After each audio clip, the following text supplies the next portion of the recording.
Saudara-saudara yang dikasih dalam Kristus Yesus, hari ini kita memasuki Minggu Prapaskah yang keempat dan pembukaan Pekan Pekabaran Injil. Hari ini kita juga disibukkan dengan peristiwa Corona yang merusak seluruh sendi-sendi kehidupan kita. Dari keseluruhan bacaan yang kita baca hari ini, kita melihat bahwa Allah adalah gembala yang baik. Ia menjaga umatnya dalam segala keadaan. Ia mengenal segala keberadaan domba-dombanya. Ia memberinya air jika domba-dombanya haus. Ia memberinya makan jika lapar. Ia memberikan pemulihan jika sakit.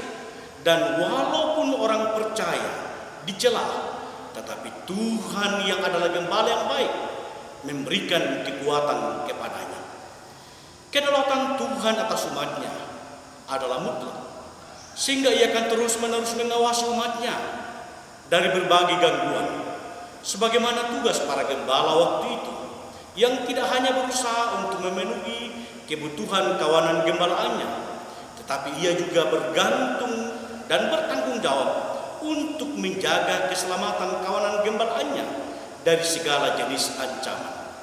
Mazmur 23 sangat jelas memberikan kesaksian tentang Allah yang selalu menjaga dalam segala pergumulan.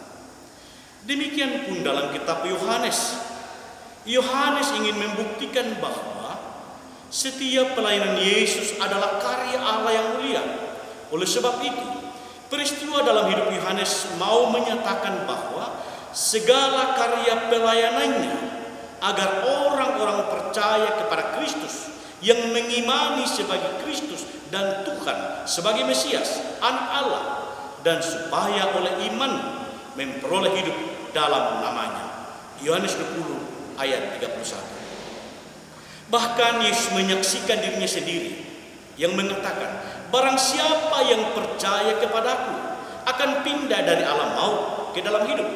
Yohanes 5 ayat 24. Kalau begitu, apalagi yang kita khawatirkan?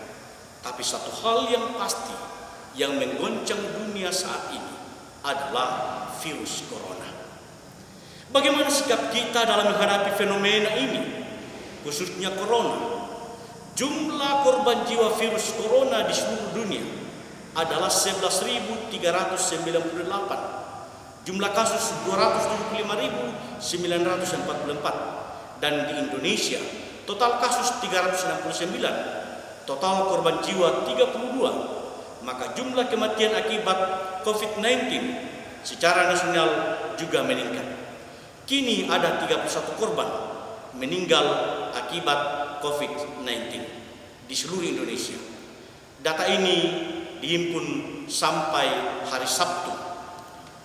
Ibu bapak, saudara-saudara yang dikasih dalam Kristus Yesus, saat hal seperti ini terjadi, pertanyaan kita sebagai orang Kristen adalah, apakah Tuhan peduli? Dalam Markus pasal 6 ayat 48 menunjukkan bahwa Tuhan peduli terhadap kesulitan yang dihadapi umatnya. Tidak hanya peduli, namun Tuhan juga berkuasa atas segala alam semesta ini. Karena memang Dialah pencipta semesta. Kekuasaan Tuhan atas alam dalam perikop ini diperlihatkan dengan berjalan di atas air, dengan mengizinkan Petrus berjalan di atas air, dan redahnya angin badai. Markus 6 ayat 51. Seringkali kita terjatuh seperti murid-murid, terlalu fokus pada kekhawatiran alam semesta ini, namun kita lupa pada kuasa Tuhan. Di sore hari murid-murid baru saja mengalami mujizat, yaitu 5 roti dan 2 ikan. Namun malamnya menjelang pagi, mereka begitu takut pada sosok yang berjalan di atas air dan tidak mengira itu adalah Tuhan. Bahkan Petrus pun sampai harus mematikan dan meminta bukti daripada langsung percaya. Ibu bapak, saudara-saudara yang dikasihi dalam Kristus, saat ini ada banyak rumor-rumor yang beredar mengenai gejolak alam dan masa depan manusia. Naku atau mbai lagama motelima. Ada ramalan suku Maya mengenai nasib bumi yang ditafsirkan sebagai kiamat di tahun 2012 yang lalu. Sudah dibuat film di layar lebar dan menarik perhatian dan kekhawatiran sebagian besar orang. Laporan-laporan para ilmuwan pun mengenai asteroid yang dapat menabrak bumi jelas menggelisahkan umat manusia. Keanehan-keanehan alam yang berusaha diinterpretasikan dengan pesimis oleh sebagian orang seringkali membuat kehebohan bagi pembaca di internet, di BlackBerry, Messenger, dan lain sebagainya. Jika kita fokus kepada hal itu, maka kita akan jatuh dan jatuh. Seperti murid-murid yang akhirnya lupa dan tidak mengenali Tuhan yang hadir di tengah mereka, dengan dipenuhi kuasa di tengah mereka. Bahkan Tuhan disangka hantu oleh murid-muridnya. Demikian pun dengan penyebaran virus corona. Marilah kita menyikapi berbagai fenomena alam ini dengan sebuah keyakinan bahwa Tuhan peduli dan berkuasa atas alam ini. Amsal 23 ayat 3 dan juga Amsal 27 ayat 12. Kalau orang bijak melihat malapetaka, bersembunyilah ia. Tetapi orang yang tidak berpengalaman berjalan terus kena celaka. Dalam teks bacaan kita hari ini, mungkin kita pernah mendengar seorang yang mengatakan, dosa siapakah itu sampai dia harus menderita seperti ini? Sama seperti apa yang dipertanyakan oleh murid-murid Yesus ketika mereka sedang berjumpa dengan orang yang buta sejak lahir. Rabi, siapakah yang berbuat dosa? Orang ini sendiri atau orang tuanya sehingga ia dilahirkan buta? Murid-murid menanyakan hal ini karena orang-orang Yahudi berpendapat bahwa penyakit dan penderitaan seseorang itu disebabkan oleh dosa orang itu atau dosa orang tuanya. Yohanes 5 ayat 14 dan Keluaran 20 ayatnya yang kelima. Saudara-saudara, dalam hal ini Yesus tidak mau memperdebatkan atau apa yang dipertanyakan oleh murid-muridnya. Karena Tuhan Yesus tahu bahwa itu tidak ada gunanya. Tuhan Yesus tidak mempermasalahkan dosa siapa. Sehingga jawab Tuhan Yesus terhadap pertanyaan murid-muridnya adalah bukan dia dan juga bukan orang tuanya, tetapi karena pekerjaan-pekerjaan Allah harus dinyatakan di dalam dia. Kita harus mengerjakan pekerjaan dia yang mengutus aku. Selama masih siang akan datang malam, di mana tidak ada seorang pun yang dapat bekerja. Selama aku ada di dalam dunia, akulah terang dunia. Saudara-saudara, bagi Yesus ada hal yang lebih penting daripada sekedar hanya bertanya siapa yang salah atau dosa siapa. Karena memang menjadi kebiasaan kita adalah selalu mencari siapa yang salah setiap ada peristiwa, setiap ada kasus. Karena memang pada kenyataannya manusia sudah jatuh dalam dosa dan hidup di dalam dunia yang penuh dengan dosa, sehingga dimungkinkan manusia untuk mengalami penderitaan dan tidak perlu lagi menanyakan siapa yang salah atau siapa yang berdosa. Marilah kita belajar pada Yesus. Yang penting bagi Yesus adalah yang pertama, ada pekerjaan-pekerjaan Allah yang akan dinyatakan. Ada sesuatu yang kita kerjakan, ada sesuatu yang kita wujudkan. Hal ini terjadi pada si orang buta yang sejak lahir. Ketika Yesus peduli terhadapnya dan menyembuhkannya, maka orang buta tersebut menjadi percaya kepada Yesus dan menyembahnya. Orang buta ini bukan hanya sembuh secara jasmani saja, tetapi ia juga mengalami kesembuhan rohani. Ia menjadi percaya kepada Yesus.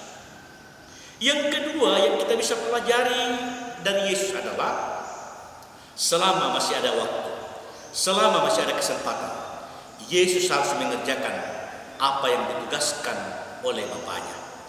Yesus tahu akan tugasnya. Yesus tahu misinya datang ke dunia, yaitu menjalankan rencana Bapaknya di sorga.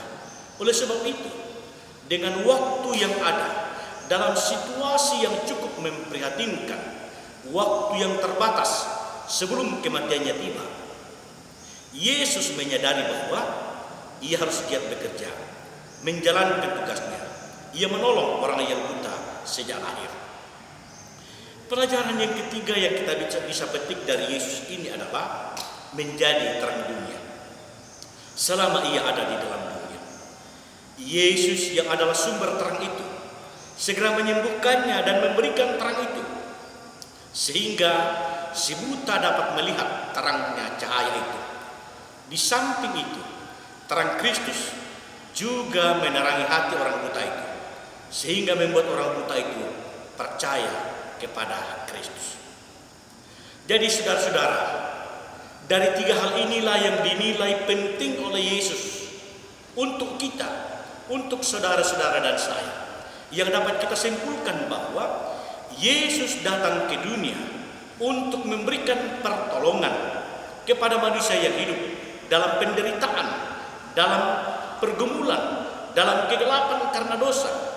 Manusia hanya minta untuk meresponnya dengan penuh kerendahan hati dan iman. Seperti halnya orang buta itu, dia dengan rendah hati menerima apa yang Yesus telah perbuat atas dirinya, yaitu mengolesi matanya dengan tanah dan ludahnya, dan dia taat akan perintah Yesus untuk membasuh mukanya di kolam Siloam, sehingga terjadilah kesembuhan baik secara jasmani maupun secara rohani. Jadi ibu bapak saudara-saudara, melalui penderitaan, melalui pergumulan, melalui masalah corona, Tuhan hendak memurnikan iman dan ketaatan kita supaya kita bisa menjadi alatnya untuk menyaksikan perbuatannya yang heran dan ajaib itu.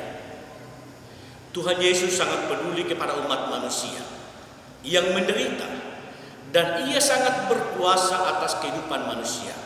Oleh sebab itu, ketika kita mengalami masalah dalam kehidupan ini, datanglah kepada Yesus, karena dialah satu-satunya yang dapat memberikan pengharapan. Kita akan merasa nyaman sekalipun permasalahan itu tetap ada dalam kehidupan kita. Untuk mengakhiri khotbah ini, ada sebuah kisah begini. Ada seorang nenek yang begitu percaya kepada Tuhan. Nenek ini selalu ingat firman Tuhan yang mengatakan, "Percayalah, aku akan menyelamatkan kamu." Suatu waktu rumahnya kebanjiran. Waktu airnya masih 1 meter, Ketua RT datang ke rumahnya mengajaknya untuk pergi mengungsi. Tapi dia menolak dengan berkata, "Tuhanku akan menyelamatkan aku." Lalu Pak RT itu pun pergi mengungsi. Airnya terus naik, dan nenek itu mulai naik ke lantai 2 rumahnya. Kemudian datang tetangganya yang kebetulan lewat mau mengungsi dan mengajaknya pergi dari tempat itu. Tapi dia menolak juga dan tetap berkata, "Tuhanku akan menyelamatkanku." Air semakin hari semakin tinggi. Akhirnya dia naik ke atas atap rumahnya dan sudah tenggelam. Kemudian datanglah tim SAR untuk menyelamatkannya dan mengajaknya pergi ke tempat pengungsian. Dia tetap menolak. Akhirnya dia pun tenggelam bersama rumahnya dan meninggal. Di pintu surga saat bertemu dengan malaikat, dia protes dan berkata, "Kenapa Tuhan membiarkanku mati? Bukankah Tuhan berkata akan menyelamatkan aku?" Apa jawaban Tuhan? "Aku sudah berusaha menyelamatkanmu, tapi engkau menolak. Kau berpikir Pak RT, kau berpikir tetangga dan tim SAR yang datang kepadamu untuk menyelamatkanmu itu, siapa yang suruh? Aku yang menyuruh mereka. Dengan perantaraan mereka, aku akan menyelamatkan engkau." Nenek baru sadar, kalaupun Tuhan berkata dan menyelamatkannya bukan berarti Tuhan sendiri yang akan datang kepadanya, tetapi melalui orang lain. Begitulah dengan kondisi kita saat ini dalam menghadapi virus corona. Kita percaya sama Tuhan, tetapi Tuhan memakai pemerintah, Tuhan memakai gubernur, Tuhan memakai Pemda Tanah Toraja, Tuhan memakai PGI, Tuhan memakai Badan Pekerja Sinode Gereja Toraja, Tuhan memakai para imam, para pendeta, para tenaga medis, dan lain sebagainya. Adalah perpanjangan Tuhan untuk menyelamatkan kita. Tuhan bekerja dengan berbagai cara demi kita orang yang dikasihinya. Karena itulah yang terbaik. Mari kita melakukan, mari kita berserah kepada Tuhan. Kita mendengarkan suara Tuhan dalam setiap persoalan yang kita hadapi. Amin.